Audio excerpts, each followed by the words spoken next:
All are slayers. Manu, the spectacle of violence, and the distributed guilt of modern war. The distance between the feast and the knife. Civilization has always been skilled at arranging distance between appetite and consequence.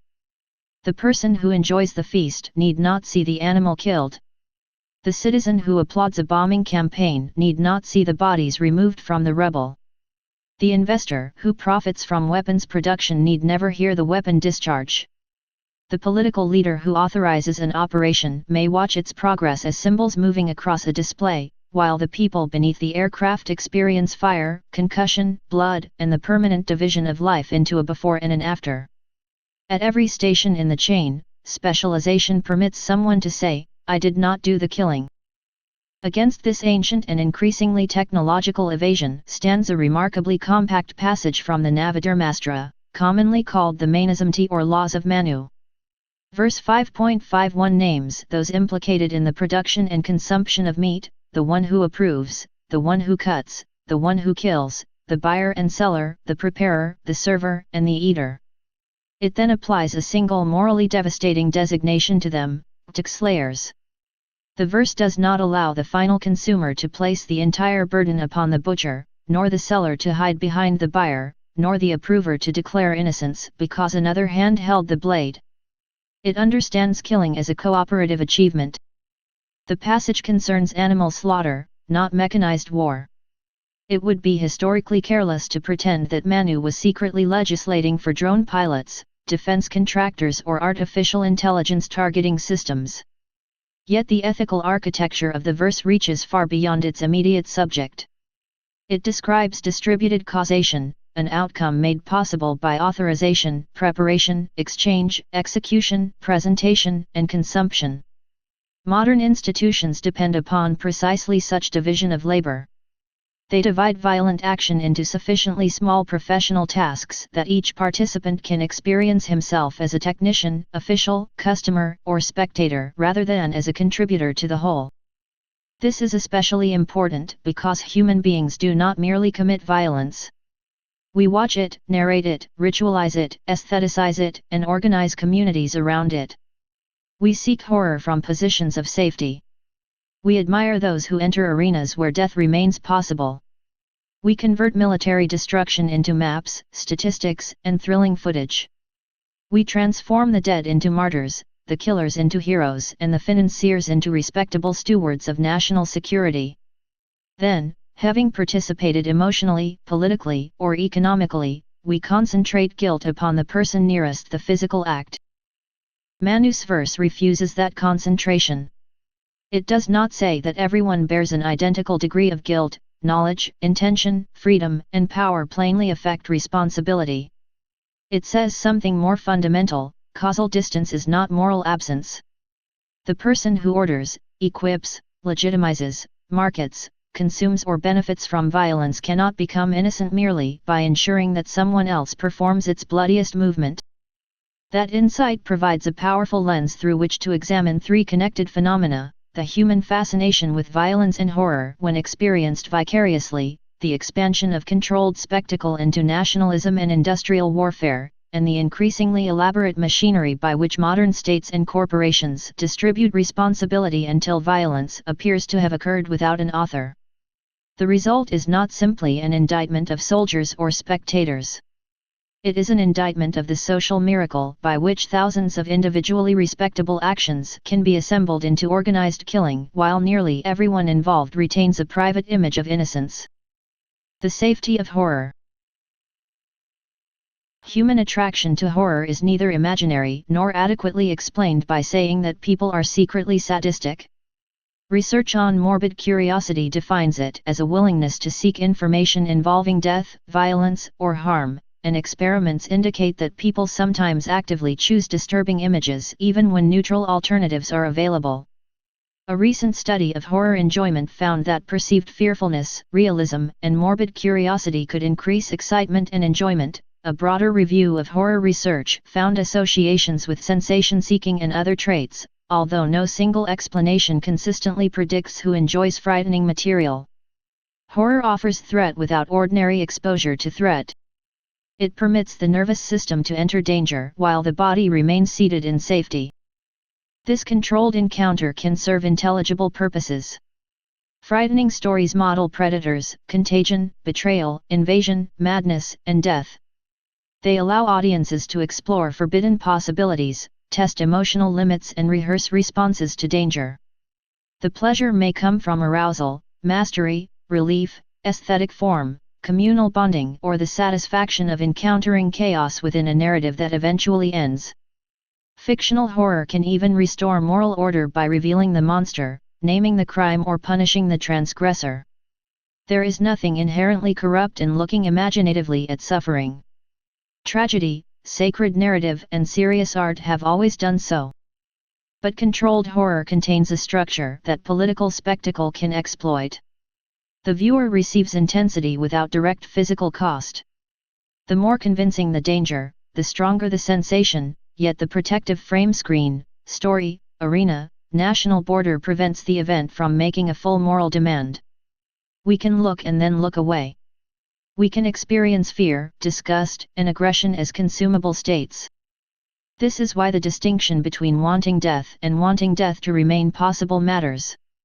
Most spectators at a dangerous race do not hope to see a rider killed. Most boxing spectators do not consciously desire permanent brain injury. Most consumers of war films do not wish to crawl through a field of actual bodies.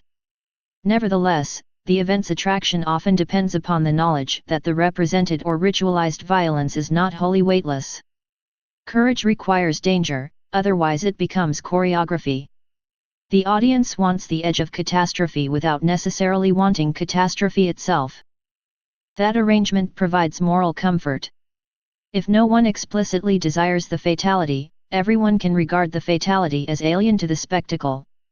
Yet when danger is the source of the event's prestige and market value, the possible death is not truly external. It is disavowed but structurally necessary. The organizers of an extreme race sell mastery over conditions that occasionally kill competitors. Combat sports sell controlled bodily damage while officially opposing catastrophic injury. News and entertainment industries condemn atrocities while competing for the images that will hold an audience. Death is simultaneously regretted and capitalized. The psychology of moral disengagement clarifies this transition.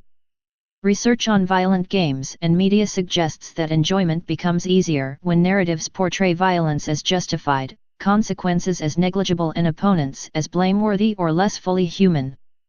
The audience does not have to extinguish its moral sense, the narrative rearranges the moral field. Violence becomes rescue, punishment, defense, cleansing, or victory. Guilt diminishes not because nothing violent occurred but because the story assigns innocence to one side before the action begins. War propaganda operates through the same grammar. It supplies righteous purpose, obscured consequences, and anonymous enemies.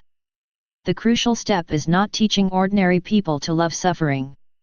It is teaching them that the suffering they authorize is regrettable, necessary, and ultimately attributable to the victim, the enemy, or the inexorable logic of events. The citizen may then enjoy the sensations of collective power, revenge, dominance, solidarity, and triumph while continuing to regard himself as humane. From the arena to the nation. The Roman arena remains the obvious symbol of violence converted into civic theater. Its importance did not lie only in bloodlust. The games staged hierarchy, punishment, imperial abundance, and the power of the state to decide whose vulnerability would become public entertainment.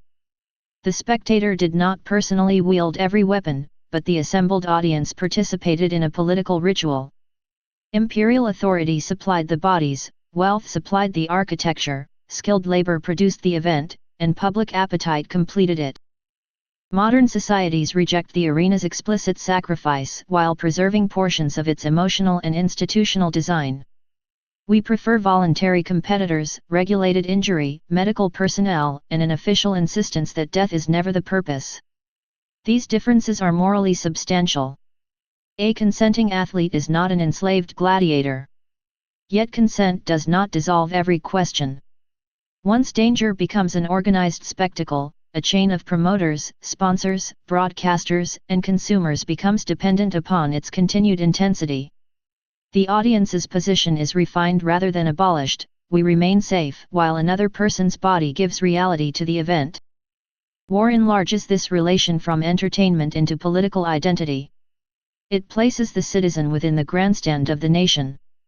Maps replace the arena floor, uniformed briefers replace the master of ceremonies, footage from aircraft replaces the view from the seats. The individual is invited to experience military capacity as an extension of personal and collective potency. We struck. We prevailed. We taught them a lesson. The first-person plural performs extraordinary moral work. It allows millions to enjoy symbolic participation in victory while preserving maximal distance from the wound. Nationalism makes that emotional transfer possible because it offers membership in a body vastly more powerful than the individual. Randolph Bourne's unfinished essay during the First World War described how war intensifies identification with the state until the distinction between individual and collective begins to disappear. William James, writing earlier about the moral equivalent of war, understood that war attracts not only through hatred or profit but through discipline, strenuous purpose, sacrifice, solidarity and glory. These observations should prevent a shallow account. People do not support war solely because they have been deceived. War can answer real psychological and social longings, to belong, to matter, to overcome private insignificance and to participate in an event that appears larger than ordinary life. The state and the war economy capture those longings. A frightened or humiliated population can be offered restoration through collective force. Personal frustration becomes national anger becomes permission for leaders, permission becomes budgets, contracts, and deployments. The citizen receives symbolic strength. The political class receives expanded authority. The arms industry receives demand. The people upon whom the force descends receive the material reality that completes everyone else's abstraction. This does not mean every defense of a community is fraudulent. Aggression exists, and a refusal to resist can abandon vulnerable people to conquest or extermination. Pacifist analysis becomes unserious when it treats the invaded and invader as interchangeable or assumes that every appeal to defense is merely a sales pitch. But the reality of defensive war is precisely why defense possesses such legitimizing power. Every aggressor borrows its moral prestige. Invasion becomes preemption, domination becomes stabilization, retaliation becomes deterrence, imperial interest becomes protection of civilization. The vocabulary of necessity is inexhaustible because necessity is the point at which moral permission is most easily manufactured. When God joins the general staff, nationalism becomes especially dangerous when political authority is sacralized. If the nation is merely a human institution, its claims can be weighed against other human claims. If it is an instrument of divine purpose, compromise begins to resemble betrayal of God. Violence may then be transformed from a tragic concession into a sacred obligation. The formula "God is on our side" does more than encourage soldiers. It relocates moral judgment. Ordinarily, a believer might ask whether the state's actions conform to divine justice. Sacralized nationalism reverses the inquiry. The nation's action is presumed just because the nation is imagined as divinely chosen. Political loyalty becomes evidence of faith. Criticism becomes impiety, military success becomes providence. God is no longer the judge of power but its insignia. This structure is not confined to one religion, party, or civilization. Christian nationalists can portray military supremacy as defense of a sacred national covenant. Jihadist organizations can portray terrorism as obedience, martyrdom, and protection of the faithful. Religious Zionists can turn territorial or military policy into fulfillment of sacred history. Religious Jewish critics can reject that fusion from within the same tradition. Hindu nationalists can sacralize the state through a civilizational identity. Hindu teachers can oppose that use of dharma. Secular revolutionary movements likewise generate sacred history, martyrs, heretics, and redemptive violence without naming God at all. The mechanism is the fusion of ultimate meaning with organized power. Once that fusion occurs, Each camp experiences its own violence from inside its justifying story and the enemy's violence from outside it. Our bomb is a regrettable instrument, their bomb reveals what they are. Our dead prove innocence, their dead are evidence of manipulation or unfortunate proximity to legitimate targets. Our fighters sacrifice, theirs are indoctrinated. Each side possesses examples that appear to confirm the asymmetry, and leaders select those examples until moral reciprocity collapses. Manu's causal approach cuts across this mythological enclosure. It asks not which flag blessed the act but who approved, prepared, exchanged, delivered, and consumed the conditions of killing. A sacred slogan does not interrupt causation. A priest's blessing does not remove the industrial origin of a missile, the political decision to launch it, or the bodily reality at its destination. If anything, religious legitimation adds another participant to the chain, the person who converts uncertainty into righteousness and thereby makes authorization psychologically easier. The deepest religious objection to sacralized nationalism is therefore not secular. It is theological. A finite state claims infinite authority, contingent strategy disguises itself as divine will, leaders with ordinary ambitions receive the obedience owed to transcendent truth. God is with us often means that power has constructed a deity incapable of judging its sponsors. The profit machine behind the flag. Violence long predates capitalism, corporations, and modern arms markets. Human beings waged wars for territory, tribute, dynasty, religion, and survival before the existence of defense conglomerates. It would be reductive to claim that profit alone causes war. But it would be equally naive to ignore what happens when permanent military institutions are joined to firms whose revenue depends upon weapons procurement, political systems dependent upon donors, regions dependent upon military employment, and media ecosystems rewarded by fear and spectacle. Dwight Eisenhower's 1961 farewell address remains powerful because the warning came from a career general and sitting president rather than an outsider hostile to military institutions. He described the conjunction of an immense military establishment and a large arms industry as new in American experience, and warned against unwarranted influence and the disastrous rise of misplaced power. The point was not that every soldier or manufacturer desired war. It was that a durable structure had emerged whose size and interests could distort democratic judgment even without a single hidden committee directing it. That structure has grown far beyond the scale Eisenhower addressed. The Stockholm International Peace Research Institute estimates that global military expenditure reached approximately $2.887 trillion in 2025, the 11th consecutive annual increase. SIPRI also calculated that the combined arms revenues of the world's 100 largest arms-producing and military services companies reached a record $679 billion in 2024, 26% above the 2015 level. American firms accounted for roughly $334 billion of that total. These figures do not prove that arms companies manufacture every conflict. They establish something more elementary: war, preparation for war, and the perception of war are enormous markets. In the United States, Brown University's Costs of War project estimated that private firms received about $2.4 trillion in Pentagon contracts between 2020 and 2024, roughly 54% of the department's discretionary spending during those years. 5 corporations received $771 billion. A weapons program can therefore become simultaneously a military capability, a corporate revenue stream, a congressional employment issue, a campaign finance interest, a regional development plan, and a future destination for officials leaving public service. No participant needs to say, "Let us perpetuate war for money." Institutional momentum performs much of the work. This is the profit machine's most effective disguise. It rarely appears as a villain announcing aggression. It appears as jobs, readiness, technological superiority, support for troops, deterrence, and local prosperity. Each claim may contain truth. Workers building aircraft are not personally plotting invasions. A country may genuinely require defenses. Deterrence can prevent violence. But when thousands of livelihoods, share prices, and political careers become attached to escalating expenditure, the system develops a material preference for threat. Peace becomes economically disruptive.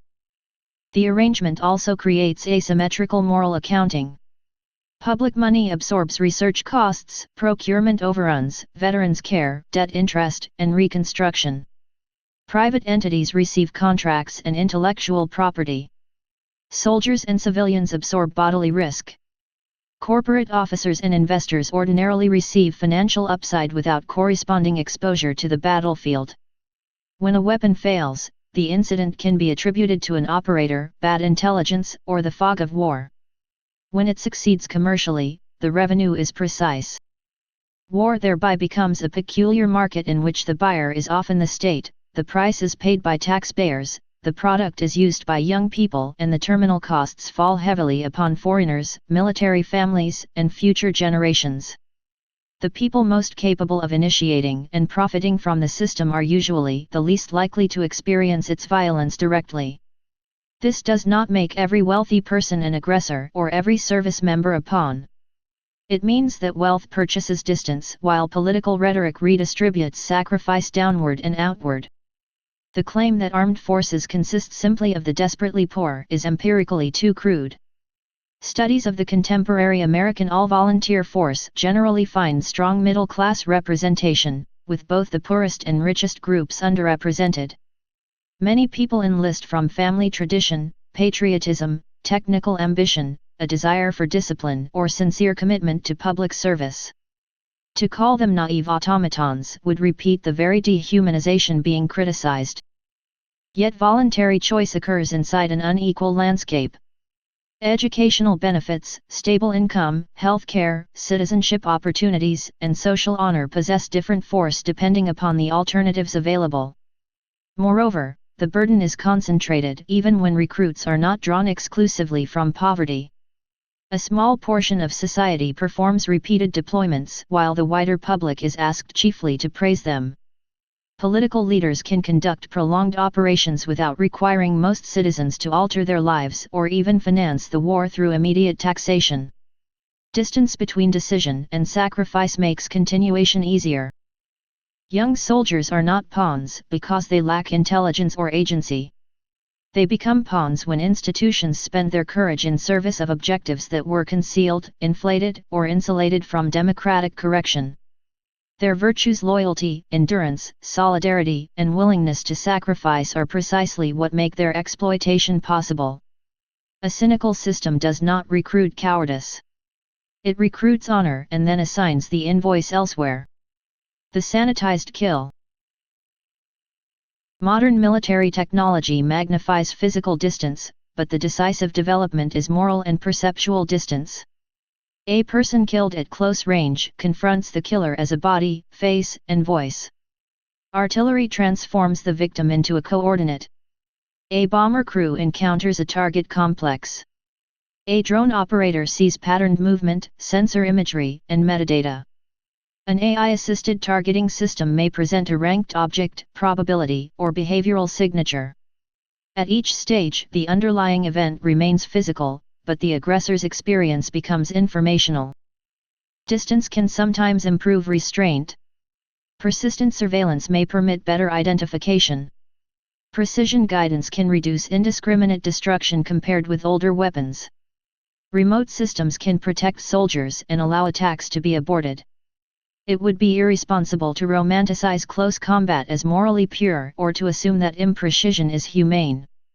The problem is not distance alone. It is the political and psychological temptation created when distance lowers the perceived cost of using force. Drone warfare offered leaders the prospect of lethal action without risking pilots, deploying large formations, or confronting the public consequences of captured personnel and flag-draped coffins. The operation could be represented as surgical, individualized and exceptional. Yet the person beneath the drone experienced no corresponding abstraction. The explosion remained an explosion, uncertainty about identity remained uncertainty, nearby families remained nearby families. Precision described the weapon's capacity to reach selected coordinates, not the omniscience of the process that selected them. The language surrounding remote war frequently converts human judgment into technical procedure. People become high-value targets, pattern-of-life anomalies, signatures, compounds, or collateral estimates. These terms can support genuine operational discipline, but they also inhibit moral imagination. Bureaucracy does not need to hate its victims. It needs categories through which their destruction can be processed. Artificial intelligence intensifies this tendency because it can accelerate the production of targets and wrap uncertain inference in computational authority. The most immediate danger is not necessarily a science fiction machine independently developing a desire to kill. It is a human organization using algorithms to collect sensor data, associate identities, predict behavior, rank threats, and recommend action at a speed that makes meaningful review increasingly difficult. An officer may formally retain final authorization while functioning mainly as the last click in a process whose assumptions, training data, and error modes no individual can fully reconstruct. The United States Department of Defense's Directive 3000.09 requires autonomous and semi-autonomous weapon systems to permit appropriate levels of human judgment over force and places duties of care upon those authorizing, directing, or operating them. The policy recognizes that responsibility cannot simply be assigned to software. Yet the phrase appropriate levels also reveals the unresolved problem: what quantity and quality of human judgment counts when machines operate at machine speed? The International Committee of the Red Cross defines autonomous weapons as systems that, once activated, can select and apply force to targets without further human intervention. It has urged legally binding rules, including prohibitions on unpredictable systems and systems designed or used to target human beings autonomously. The concern is not mystical fear of machines. It is that a user may activate a system without knowing precisely whom it will strike, where or when, while the victim's right to life depends upon a generalized target profile. Automation also threatens to invert responsibility.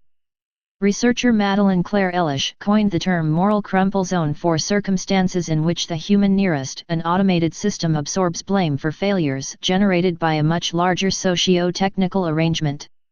In warfare, an operator could be held responsible for approving a faulty recommendation even though procurement officials selected the system, commanders set the tempo, engineers designed the interface, intelligence organizations supplied the data, and political leaders demanded scalable targeting. Alternatively, everyone may blame the algorithm, as though a mathematical system purchased, trained, deployed, and authorized by human institutions were a natural disaster. AI does not remove agency. It multiplies agents, distributes control unevenly, and supplies each participant with a plausible alibi. The engineer did not select the person. The analyst did not launch the weapon. The operator did not design the model. The commander did not write the code. The politician did not identify the target. The corporation merely fulfilled the contract. The machine merely optimized the objective. Yet unless these contributions converged, the killing could not occur in that form. Manu's chain in the modern world. The brilliance of Manu 5.51 lies in its refusal to confuse division of labor with division from responsibility. Its categories can be mapped onto modern spectacle and warfare not as exact legal equivalents, but as ethical functions within a causal system. The approver. The animant is the one who approves or consents. Mephtithides' classical commentary emphasizes approbation offered for selfish purposes.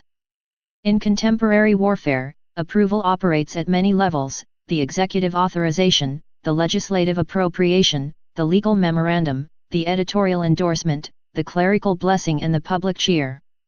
The approver may never see the weapon, but he helps remove the obstacles that would otherwise prevent its use.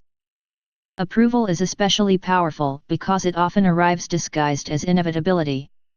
Officials say that all alternatives have been exhausted, time is running out, credibility is at stake, or failure to act will invite something worse. Sometimes this is true. But the vocabulary of inevitability hides the approver's agency. A choice is made to look like whether. Spectators also approve, though with less power and therefore ordinarily less responsibility. Ratings, votes, donations, applause, and repeated attention tell institutions which spectacles can be sustained. The viewer who watches a horror film has not caused an actual murder. Fictional representation must not be collapsed into material violence. But the citizen who knowingly celebrates an unlawful attack, demands collective punishment or treats civilian suffering as entertainment has entered a real causal and cultural field. Approval makes future approval easier. The cutter and classifier. The viocid cuts or dismembers the carcass. In modern bureaucratic violence, this function belongs metaphorically to those who divide living reality into administrable parts. Intelligence systems separate target from background, combatant from civilian, acceptable from excessive loss. Lawyers separate one jurisdiction from another and one category of force from another. Media editors separate visible casualties from invisible ones. The classification may be necessary, but it is never morally neutral merely because it is analytical. AI targeting literalizes this cutting. A model segments images, associates devices, scores identities, and transforms ambiguous lives into machine-readable attributes. Classification is an exercise of power. The difference between civilian, suspected militant, military-age male, human shield and unknown may determine whether a death is counted, investigated, or dismissed. The person who defines the taxonomy can influence violence without touching a weapon. The killer. The Nihant performs the direct killing. Modern moral and legal systems rightly give special attention to this actor because proximity, intention, and control matter. The person who deliberately attacks a known civilian is not absolved because a commander issued an order. The Nuremberg principles reject superior orders as an automatic defense where moral choice was possible.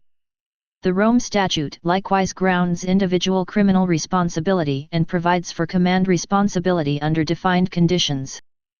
But concentrating exclusively upon the trigger puller can protect those who possess greater power. A low-ranking operator may become the visible defendant while architects of policy remain surrounded by lawyers, secrecy, and institutional prestige. Manu's verse does not erase the killer's responsibility, it prevents everyone else from depositing the entire debt there. The buyer and seller. The compound cray of a cray places exchange inside the chain of slaughter. This is perhaps the verse's most radical relevance to the military-industrial order. The market does not become morally vacant because money changes hands before blood is shed. Weapons manufacturers, brokers, purchasing authorities, investors, and states transferring arms occupy different legal and ethical positions, but all participate in making organized violence materially available. Responsibility depends upon knowledge and foreseeability. A metalworker producing a generic component cannot be equated with an executive knowingly supplying weapons for documented atrocities. An investor in a broad retirement fund does not exercise the control of a board member. Ethical analysis must preserve such distinctions. But complexity should refine responsibility, not annihilate it. The profitable placement of distance between seller and use is itself part of the modern problem. The preparer. The sascard prepares or processes what will be consumed. Modern preparation includes research, engineering, data labeling, logistics, maintenance, training, targeting doctrine and legal architecture. Most preparers experience their work through professional virtues, accuracy, reliability, speed, and mission success. Technical excellence can narrow attention to whether a system works rather than whether the larger purpose it serves is just. This is not an argument that every engineer working on defensive technology is a killer. It is an argument against the belief that technical mediation is automatically innocent. The engineer has obligations proportionate to knowledge, control, and foreseeable use. A professional code that asks only did the system meet specifications, is inadequate when the specification is a capability to select and destroy human beings. The server. The Yupart brings or serves the meat. In spectacle and war, servers are the institutions that present violence for public consumption. Government communications offices provide selected footage and phrases. News organizations choose images, experts, and frames. Entertainment industries convert historical violence into emotionally satisfying narratives. Social platforms reward outrage, humiliation, and spectacular destruction with attention. Serving is not identical to endorsement. Journalism can expose crimes, preserve evidence, and restore individuality to victims. Art can awaken conscience. But presentation can also aestheticize force, a missile launch against a dark sky, a clean aerial image ending in a flash, a leader at a podium promising overwhelming response. The aftermath is omitted or reduced to disputed numbers. Violence arrives plated as competence. The server determines whether the audience encounters a person or a target, a corpse or a statistic, an invasion or an operation. This representational labor is indispensable to mass consent because most citizens will never directly witness what their state does abroad. The eater. The ktaka consumes. In Manu's immediate context, this is literal. The diner's appetite creates the demand around which the preceding functions organize themselves. In modern war, the consumer is diffuse. Citizens consume security, national prestige, cheap resources, geopolitical advantage, and the emotional pleasures of victory. Audiences consume violent imagery. Investors consume returns. Politicians consume public solidarity. Institutions consume budgets and authority. The word consumer should not become an excuse for indiscriminate collective guilt. Citizens in authoritarian states may possess almost no meaningful influence. Dissenters may resist at serious personal cost. Taxpayers cannot individually choose every use of public money. Even in democracies, information is manipulated and options constrained. Karma is not a crude spreadsheet in which every resident receives an identical portion of national wrongdoing. Nevertheless, consumption completes systems. A public that demands invulnerability without examining how it is produced invites violence beyond its field of vision. A population that treats war as episodic entertainment while outsourcing sacrifice encourages leaders to regard force as politically inexpensive. The eater's hands may be clean because a social order has arranged for other hands to become dirty on his behalf. Degrees of guilt and the refusal of innocence. The phrase "all are slayers" can be misunderstood as declaring every participant equally culpable. That would be morally incoherent. The head of state who knowingly orders an illegal attack, the commander who selects it, the operator coerced into carrying it out, the engineer unaware of the end use, and the citizen deceived about the event do not bear identical responsibility. Any adequate ethics must consider intention, knowledge, freedom, proximity, power, benefit, and capacity to prevent harm. Yet modern institutions exploit precisely these necessary distinctions. Because responsibility is unequal, each participant argues that someone else's share is greater. From that true premise, each draws the false conclusion that his own share is zero. The politician blames faulty intelligence. Intelligence personnel blame political pressure. Contractors cite government specifications. Commanders cite legal approval. Lawyers say they merely advised. Operators cite orders. Citizens cite secrecy. The chain remains intact while guilt evaporates one link at a time. Manu offers a different starting point. Before apportioning degrees, establish participation. Ask what had to happen for the violent result to become possible. Who desired it? Who authorized it? Who converted persons into targets? Who supplied the means? Who normalized the language? Who suppressed contrary evidence? Who received money, status, security, or emotional satisfaction? Who possessed the power to interrupt the chain and declined? This causal inventory resembles, but exceeds, modern criminal law. Law properly demands defined elements and proof. It cannot punish every remote moral contribution. The Rome Statute distinguishes commission, ordering, assistance and command responsibility rather than declaring an entire society criminal. Nuremberg rejected official position and superior orders as universal shields while preserving the importance of actual moral choice. These are essential safeguards. But legality is a floor, not a complete metaphysics of responsibility. An action can contribute to profound suffering without satisfying the elements of an international crime. Karmic analysis is more extensive because it concerns action, intention, and consequence rather than only prosecutable liability.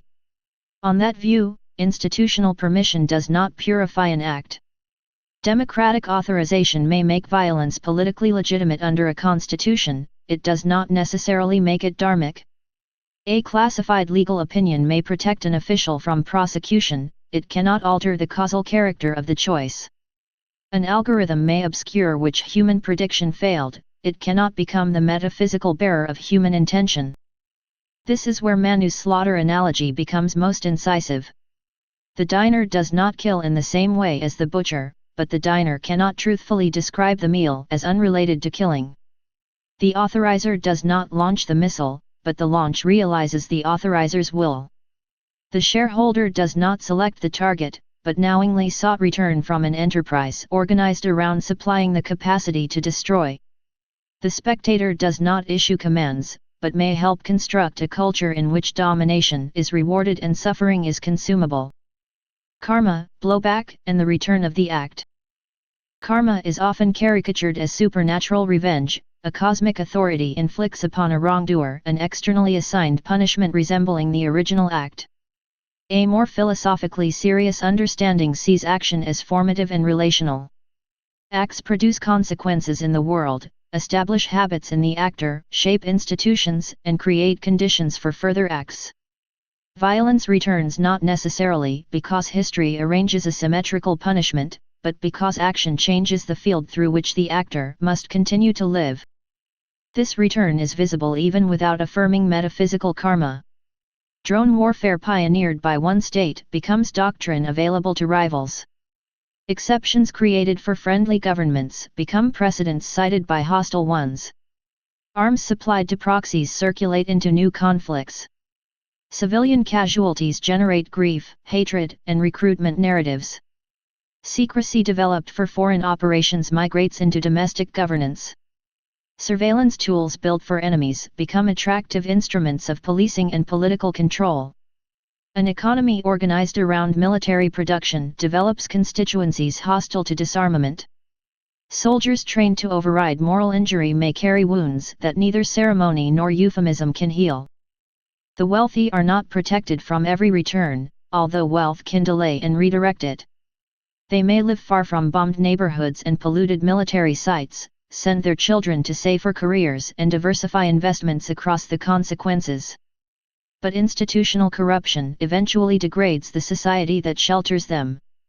Permanent war increases executive power, normalizes deception, diverts resources, brutalizes political language and teaches the population to mistake dominance for security. The empire's violence returns as the empire's character. Autonomous weapons sharpen this karmic recursion. A nation may deploy them to spare its soldiers, only to stimulate adversaries to create cheaper, less discriminating versions. A system designed to compress the kill chain can compress the time available to recognize mistakes, surrender or ambiguous behavior. Machine-speed interaction can produce escalation no leader consciously intended. The effort to escape vulnerability creates a world in which everyone becomes more vulnerable to automated inference. There is also a subtler return. Every mechanism created to evade responsibility weakens the capacity for responsible action. If leaders learn to describe civilian deaths as system outputs, if operators learn to trust scores they cannot explain, if citizens learn that distance erases complicity, then moral agency atrophies. The debt returns as incapacity, a society increasingly powerful in technical terms and increasingly unable to answer the elementary question, who chose this? Beyond the alibi of necessity. The purpose of this argument is not to declare all force impermissible, all soldiers culpable, all frightening art corrupt or every citizen guilty of every act of state. Such totalization would destroy the discriminations upon which moral judgment depends. A person defending children against an attacker does not occupy the same position as the attacker. A society resisting invasion is not merely performing another version of imperial aggression. A horror film is not a massacre. A rescue weapon and a terror weapon cannot be evaluated only by observing that both involve violence. The purpose is to remove automatic innocence from distance, office, profit, and spectatorship. Defensive necessity must be demonstrated rather than inca and teed. Proportionality must refer to actual human consequences rather than technical confidence.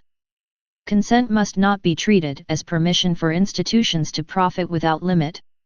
Religious conviction must judge the state rather than decorate it. AI must never become a fictional moral agent used to absorb decisions made by people. And citizenship must involve more than consuming security while contractors, soldiers, and foreign civilians bear its price. The strongest restraint would be to make the causal chain visible before violence occurs. Every proposed operation should be narrated in embodied language: who may be killed, who is uncertain, what infrastructure may fail, who profits, who decides, who can abort, and who will investigate. Every autonomous or AI-assisted system should carry traceable responsibility across design, procurement, data, command, and use. Human in the loop should mean a human with time, knowledge, and genuine authority, not a ceremonial finger positioned above a button. The economic chain requires similar exposure. Contracts, lobbying, revolving employment, and beneficial ownership should be visible enough that claims of national necessity can be separated from private interest. Decisions to use force should impose political and fiscal costs upon the population, authorizing them rather than being financed invisibly through debt. Those who advocate war should be required to state its plausible human price, its beneficiaries, its exit conditions, and the evidence by which failure will be recognized. The cultural chain is more difficult because it runs through desire. We cannot regulate away morbid curiosity or the thrill of controlled danger, nor should we attempt to abolish tragic and violent art. But we can become conscious of the transition from witnessing to consumption. Does an image restore the victim's reality or convert destruction into spectacle? Does a story complicate violence or provide cues that make it clean and guiltless? Does patriotic ritual honor sacrifice while questioning those who demanded it, or does it use the dead to recruit the next generation? The answer is not purity. No participant in a technologically complex society can trace every consequence of every purchase, vote, or tax payment. The demand for absolute moral cleanliness often produces paralysis or hypocrisy.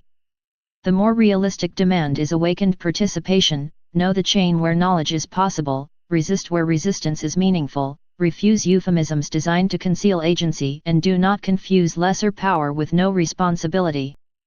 No machine can inherit the debt. Human beings are fascinated by violence partly because violence concentrates existence. It makes stakes visible, strips away routine, and displays power in its most immediate form.